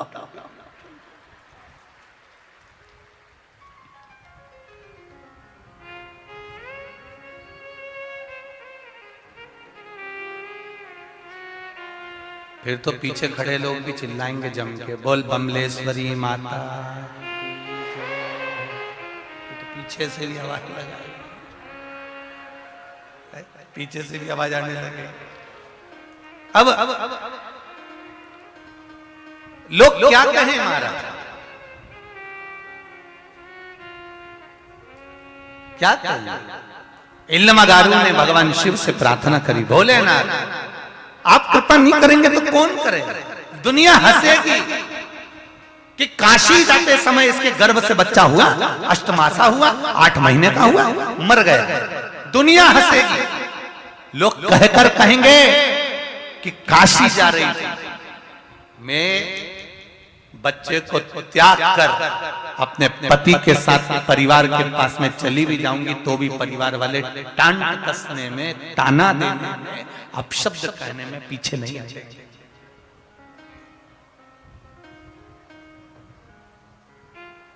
हमारा कुछ न बिगड़ेगा, तुम्हारी शान जाएगी, पकड़ लो हाथ त्रिपुरारी, नहीं तो डूब जाएगी। संभालो बोले।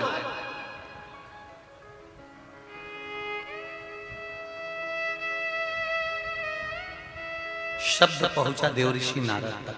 ध्यान दीजिएगा थोड़ा सा, ये कथा बहुत पुरानी नहीं है, इसी कलिकाल की कथा है, इसी कलिकाल की। ये कथा पुरानी नहीं है। आप जरा ध्यान दीजिएगा।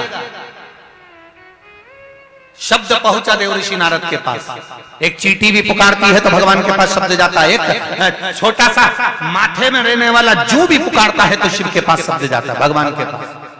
देवऋषि नारद के पास शब्द गया। देवऋषि नारद दौड़ते दौड़ते उसी समय पर देवाधिदेव महादेव के पास पहुंच गए। महादेव तो नेत्र बंद करके बैठे थे, पार्वती मैया पास में बैठी हुई थी। माता पार्वती जी शिव मंदिर में इसलिए रहती हैं क्योंकि शंकर भगवान तो नेत्र बंद करके बैठे रहते हैं, तो जो भी आए कम से कम शंकर भगवान किसी को नहीं देखे तो पार्वती जी तो देख ले। पति दुकान पे रहता है तो पत्नी को घर पे रहना चाहिए,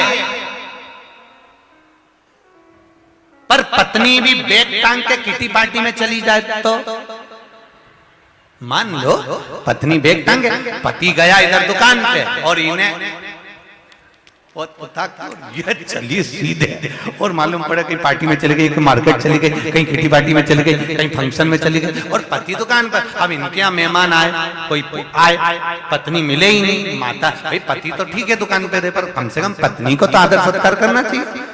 तो शिव जी के मंदिर में पार्वती जी का काम क्या है? पार्वती जी हाथ जोड़ के बैठी रहती हैं शंकर जी के मंदिर में, बिल्कुल ऐसे कैसे, बस सिर पे पल्लू डला और पार्वती मैया हाथ जोड़ के बैठी रहती हैं और ये देखती रहती हैं कौन कौन आया। पार्वती जी के नेत्र बंद नहीं रहते शिव जी के मंदिर में, पार्वती जी के नेत्र खुले होते हैं। शंकर जी के नेत्र भले बंद रहे, शंकर जी भले आराम से बैठे रहे, पर पार्वती मैया सबको देखती रहती है कौन आया।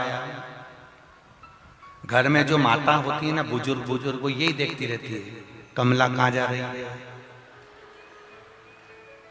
बिमला बाई के छोरे के यहाँ क्या हुआ। वो दरवाजे पे बैठ के पूरा पूरा गणित देती रहती है कि कौन गया, कौन आया, कौन क्या करे, कौन क्या नहीं करे। वो देख अब कल की बात, कल हम आए शाम को, इतनी भीड़ पूरी रोड पे, ना जाने कहां से आ गए तुम इतने सारे भगवान, इतनी भीड़ इतनी भीड़। अब सब मां छत पे खड़े, और छत पे भी वो गैलरी, और गैलरी में भी वो सीढ़ियां, और सीढ़ियों पे भी चढ़े। अब हम तो भले गाड़ी में इशारा भी कर रहे हैं, अब इशारा भी कर रहे हैं कि खसक जाओ, खसक जाओ। अब ये समझी कि और आ गया। अब हम कह रहे ऐसे, और ये चली तो, और ना जाने कौन थी भगवान, तो वो चली तो उन्हें यूं पांव धरा और गैलरी पे बैठ गई। ले भगवान, हमने भी सोचा सबले बढ़िया छत्तीसगढ़। फिर हमने एक बार भी ऐसा नहीं किया कि ऐसे खस दो। हमने कहा हो सकता है कि थोड़ा वो समझ रही हो कि और अब मालूम पड़े थोड़ी बहुत पड़ी तो और कूदी गई। तो अब वहां से थोड़ी दूरी निकले थे, इतनी देर में एक जगह स्टेज लगा था, और स्टेज पे से एक दादा चढ़े तो वो गाड़ी के बोनट पे चल गया।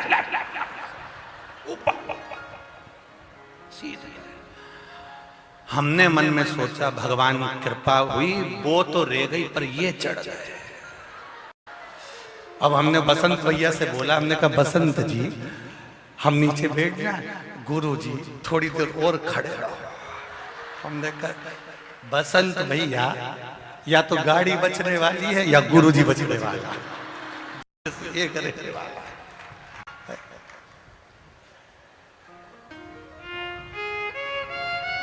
लोग फूल भी मार रहे थे तो ऐसे मार रहे थे जैसे पूरा बदला आज ही लेंगे।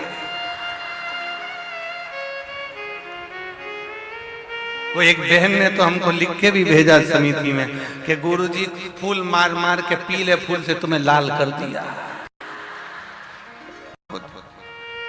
छत्तीसगढ़ शिव कृपा। पार्वती मैया नेत्र खोलकर बैठी हो शिव जी का। पार्वती जी से देवर्षि नारद ने कहा माँ, पार्वती जी ने पूछा क्या हुआ माँ, आपसे कुछ कहना। शिव जी ने पूछा, पार्वती जी पूछे देवर्षि नारद हुआ क्या ये तो बताओ। बस माँ आपसे कुछ बात करना। क्या कहना चाहते, कहना क्या चाहते। देवर्षि नारद ने फिर पार्वती मैया ने पूछा हुआ क्या है देवर्षि। देवर्षि नारद कहते हैं एक ब्राह्मण भूमि पर गोदावरी के तट से काशी के लिए जा रहा है और उसकी धर्म पत्नी के गर्भ से एक बच्चा हुआ है 8 महीने का। वो शमी के वृक्ष के नीचे हुआ। पार्वती जी बोली शमी का वृक्ष तो शंकर जी की गोद होती है। माँ उसी शमी वृक्ष के नीचे उस बच्चे को जन्म दिया और वो बच्चा मरा हुआ 8 मासा हुआ। उसके प्राण नहीं है, उसकी धड़कन नहीं, उसकी श्वास नहीं है माँ, इसलिए उसको उसी शमी के वृक्ष के नीचे छोड़ दिया। जरा देखिए, जगत गुरु श्रीमद् वल्लभाचार्य जी का जन्म, दुनिया के लोग भले भेद करें कि ये राम वाले, ये कृष्ण वाले, ये शिव वाले, पर मेरे देवताओं के मन में कभी भेद नहीं होता। ब्रह्मा, विष्णु और महेश सब एक हैं, सब एक, कोई अलग नहीं। ये दुनिया के लोगों ने भेद कर दिया, ये ब्राह्मण है, ये क्षत्रिय, ये वैश्य है, ये शूद्र है। किसी पुराण में, किसी शास्त्र में ऐसा कहा गया हो कि आप ब्राह्मण हो या क्षत्रिय हो या वैश्य हो या शूद्र हो तो किसी एक वर्ण की निंदा करी गई हो कि आप शूद्र की निंदा कर दो या क्षत्रिय की निंदा कर दो या वैश्य की निंदा कर दो या ब्राह्मण की निंदा कर दो? हमारे वेद, हमारे पुराण, हमारे शास्त्र कभी किसी वर्ण की, किसी अन्य धर्म की कभी निंदा करना नहीं बताते हैं। यहां तक शिव पुराण कहती है कि किसी धर्म की भी निंदा मत, किसी धर्म की निंदा मत। आप शंकर जी को मानते हो, आप राम जी को मानते हो, आप उसको मानते हो, आप जिसको भी मानो, आपकी मर्जी है, पर किसी भी भगवान की, किसी देवता की, किसी भी अन्य देव की या किसी अन्य धर्म की कभी निंदा नहीं होना चाहिए। सब जिस भाव से भगवान को रिझा रहे हैं, तुम गुलाब जामुन खा लो, रबड़ी खा लो, मालपुआ खा लो, दाल चावल खा लो, तुम्हारी मर्जी पड़े तो तुम लिट्टी चोखा खा लो, तुम्हारी मर्जी पड़े तो तुम पूरन पोली खा लो, जो भी खाओगे जाना तो पेट में ही है। चाहे तुम राम कहो, चाहे तुम कृष्ण कहो, चाहे तुम शिव कहो, चाहे तुम जो मर्जी पड़े वो बोलो, जाओगे तो एक ही जगह पे कि ये वाला अलग चले जाएगा, वो वाला अलग चले जाएगा। ऐसा होता है कि गुलाब जामुन खाओगे तो साइड में रहेगी और इमरती इधर, समोसा यहीं अड़ा रह जाएगा, भजिया नीचे। कहीं ऐसा हुआ कि राम जी वाला इधर जाएगा, न कृष्ण जी वाला इधर जाएगा, न शिव जी वाला इधर जाएगा? नहीं, सब एक जगह, सब एक स्थान। तुम राम कहो चाहे श्याम कहो, तुम्हारी मर्जी पड़े, राम कहो, कृष्ण कहो, शिव कहो, भवानी कहो, बमलेश्वरी कहो, चामुंडा कहो, तुम्हारी मन पड़े वो कहो, जाओगे एक स्थान। महाराज देवर्षि नारद कह रहे हैं, मेरे मन का एक संशय, एक ब्राह्मण परिवार और ब्राह्मण परिवार की धर्म पत्नी के गर्भ से बच्चा हुआ, समी के पेड़ के नीचे हुआ, और वो समी के पेड़ के नीचे उस मरे हुए बच्चे को छोड़कर चले, उस मरे हुए बच्चे को छोड़कर गए।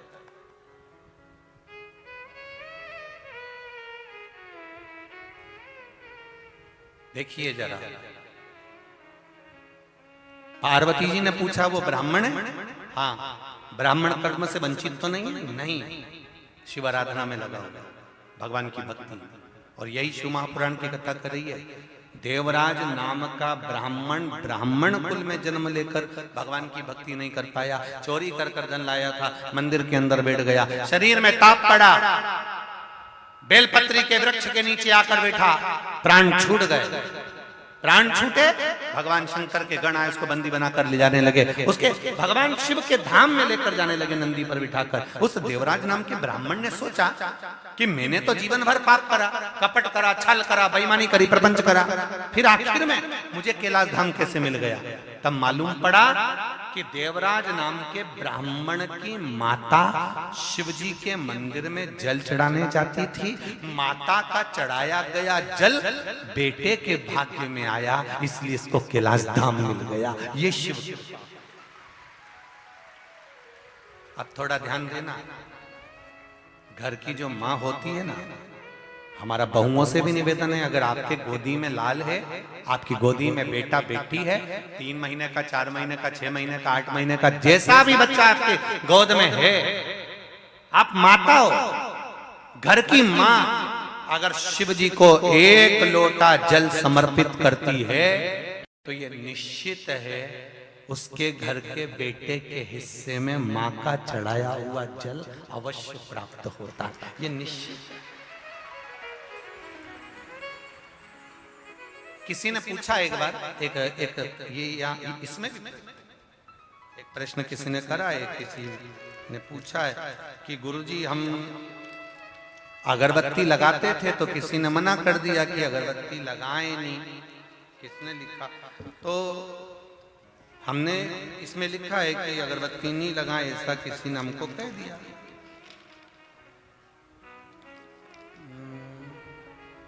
इन्होंने लिखा है अपने, मेरा नाम मत बोलना गुरुजी प्लीज। हौरी जी हो, नहीं बोलो, पर पत्र तो तुम्हारा ही है। मोबाइल नंबर बोल दो क्या? अब पत्र में बोला है नाम नहीं लिखना, पर मोबाइल नंबर 2 लिखे हैं, बोलो तो बोल। चलो जाने दो। तो इन्होंने कहा है कि गुरुजी किसी ने कहा है कि हम अगरबत्ती लगाते थे तो अगरबत्ती में बांस होता है तो मत लगा।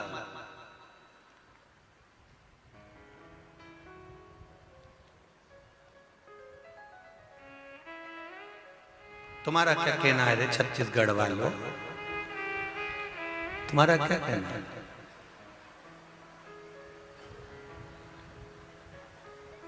कल से कोई तुमसे कह देगा सब्जी में तेल होता है, बिल्कुल मत खाना। तेल खाएंगे तो ब्लड प्रेशर होगा। 2 अगरबत्ती लगाते हो, 2 की जगह 4 लगा। अगरबत्ती बनाने वाला अगरबत्ती बना रहा है, डंडी में वो क्या लगा रहा है, बस अगरबत्ती वालों से निवेदन है, दिल से कोई अगरबत्ती लगाता है तो निवेदन है उसमें बांस का प्रयोग ना करें। अगरबत्ती लगाओ, भगवान को मना नहीं है। अगरबत्ती बनाने वाला भी मेहनत करता है, कुछ लोग अगरबत्ती का निर्माण करते हैं, और अगरबत्ती लगाने से हमारी श्रद्धा का भाव जागृत होता है। कितनी अगरबत्ती लगाते हैं अपन? अपने यहाँ कभी एक अगरबत्ती लगाने का नहीं बोला, अपने हमेशा लगाते हैं या तो 2 या 4। 2 अगरबत्ती इसलिए लगाते हैं कि एक अगरबत्ती तो मेरी तरफ से परमात्मा को रिझाने के लिए, दूसरी अगरबत्ती मेरे परिवार को भगवान की कृपा बनी रहे उसके लिए। 4 अगरबत्ती इसलिए लगाते हैं, तीसरे नंबर की अगरबत्ती मेरे घर में कोई बुजुर्ग है तो भगवान उसको अंतिम क्षण तक भी स्वस्थ बनाकर रखना। और चौथी अगरबत्ती इसलिए लगाते हैं कि मेरे आसपास में जो भी निवास करते हैं इनको कभी दुख मत देना, इसलिए 4 अगरबत्ती लगाई जाती है। हमारे यहाँ एक अगरबत्ती भी नहीं लगाई जाती कि केवल मेरे लिए लगाई हो। हमारे यहाँ सनातन धर्म भारत की भूमि कहती है, सनातन धर्म कहता है सर्वे भवन्तु सुखिनः, इसलिए एक अगरबत्ती नहीं 2 लगाई जाती है कि मेरे लिए नहीं, मैं पूरे परिवार के लिए मांग रही हूं। भगवान, जब हमारे यहाँ कोई खुशी का काम होता है तो दिया भी 2 बत्ती का लगाया जाता है। आज हमारे यहाँ खुशी का पल है तो क्यों ना देवराज राम के ब्राह्मण को जो जल का भाग मिला उसकी माता से मिला। एक बिंदुक नाम का ब्राह्मण, लगाओ अगरबत्ती, भगवान को मना नहीं अगरबत्ती का। धीरे धीरे लोग सब बंद करवाते जाएंगे, लोग कहेंगे दिया मत जलाओ, लोग कहेंगे अगरबत्ती मत लगाओ, और धीरे धीरे लोग तुम्हें सनातन धर्म से हटाकर अगरबत्ती की जगह मोमबत्ती के पास ले जाकर छोड़ देंगे। इसलिए अगरबत्ती लगाते रहो। सनातन धर्म को काटने वाले विरोधी लगे हुए हैं चारों तरफ। अगरबत्ती मत लगाओ, ये मत करो, तिलक मत लगाओ, चोटी मत रखो, ये मत करो, धोती मत पहनो। सनातन धर्म को काटने वाले लगे। ये अगरबत्ती में से हटाएंगे, मोमबत्ती में ले जाकर बिठा देंगे। इसलिए निवेदन है मोमबत्ती से बचो, एक की जगह 4 लगाओ। अगरबत्ती की हमारी तरफ से सब कुछ छूट है, बहुत प्रेम से लगाओ, कोई मना नहीं, दिल से लगाओ।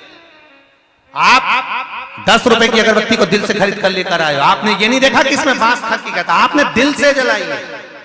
अंदर क्या है किसको मालूम, आपने दिल से जलाई, दिल से दिया। भगवान बिंदुक और चंचुला का संवाद आता है। भगवान शिव अवगड़ी दानी मेरे भगवान शंकर ईसर जी और गोरा जी बनकर कथा सुनते। कथा बड़ी विस्तार से है।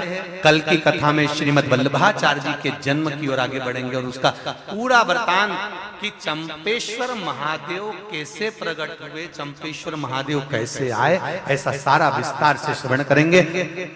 जोरदार ताली बजाकर हमारे बीच में ईसर जी गोरा जी पधार रहे हैं। जजमान बसंत कुमार जी अग्रवाल जी से निवेदन और परिवार से निवेदन है कि शंकर पार्वती जी का पूजन करने के लिए आप जजमान परिवार ऊपर आए। ईसर जी गोरा जी का पूजन करने के लिए बसंत कुमार अग्रवाल जी का परिवार ऊपर आए।